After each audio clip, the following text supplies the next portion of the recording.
మిత్రులందరికీ ముందుగా నూతన సంవత్సర శుభాకాంక్షలు. ఎలా మనం ఈ ఏడాదిని నూతనంగా ప్రారంభించాలి, మనందరం కొత్తగా పెట్టుకునే లక్ష్యాలను చేరుకోవాలనుకుంటే ఎటువంటి కార్యాచరణ చేపట్టాలి అనే విషయాల గురించి ఇప్పుడు చూద్దాం. మనలో చాలామంది ఈ రోజు నుండి ఎలాగైనా ఉదయమే లేచి చదువుకోవాలి, లేకపోతే ఈ సంవత్సరం ఎలాగైనా సరే కొత్త ఉద్యోగంలో చేరాలి, ఈ రోజు నుండి జిమ్ముకు వెళ్ళి వ్యాయామం క్రమం తప్పకుండా చేయాలి, ఈ సంవత్సరం నుండి సమయానికే ఆఫీస్కి వెళ్ళి ఆఫీస్లో మంచి పేరు తెచ్చుకోవాలని చాలా రకాల లక్ష్యాలను ఈ ఏడాది కొత్తలో నిర్దేశించుకుంటారు.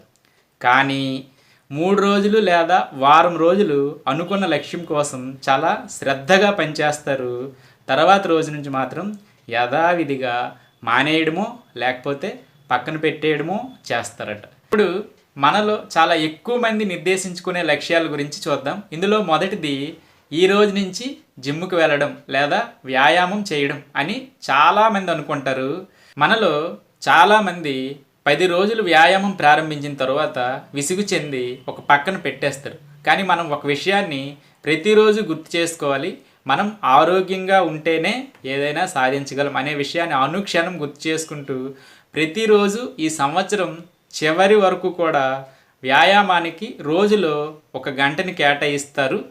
మనలో చాలామంది విద్యార్థులు ఈ సంవత్సరం ఎలాగైనా సరే ఉద్యోగం సాధించాలి అనే లక్ష్యాన్ని పెట్టుకుంటారు.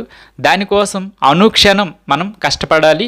లక్ష్యాన్ని సాధించడానికి ఏ మార్గాలు అయితే ఉన్నాయో వాటన్నింటినీ అనుసరించి మన లక్ష్యాన్ని మనం ఎప్పుడూ కూడా మరిచిపోకుండా దానికి ఎంతైతే కష్టపడాలో అంత కష్టపడి ఖచ్చితంగా మన లక్ష్యాన్ని చేరుకోవడానికి అన్ని విధాల ప్రయత్నం అనేది చేయాలి. ఎట్టి పరిస్థితుల్లో కూడా ఆపకూడదు. మన ప్రయత్నాన్ని మాత్రం చివరి వరకు కొనసాగించాలి. తరువాత ఎక్కువ మంది నిర్దేశించుకునే లక్ష్యం ఏదంటే ఈ సంవత్సరం మనం సంపాదించే దాంట్లో ఎంతో కొంత పొదుపు చేయాలని అనుకుంటారు. మానవ జీవితం పొదుపులతోనే ప్రారంభమవుతుంది. ఎందుకంటే మనం ఆర్థికంగా ఎదగాలంటే రూపాయి నుంచే మొదలు పెట్టాలి. జీవితంలో చాలామందికి పొదుపు అనేది భవిష్యత్తు ఆశాకిరణం. కొత్తగా ఉద్యోగం సంపాదించిన వారు లేదా కొత్తగా సంపాదన మొదలు పెట్టేవారు ఈ సంవత్సరం ఈ రోజు నుంచే మనం సంపాదించిన దాంట్లో కొంత మొత్తాన్ని పొదుపు చేయాలని నిర్ణయించుకోవాలి.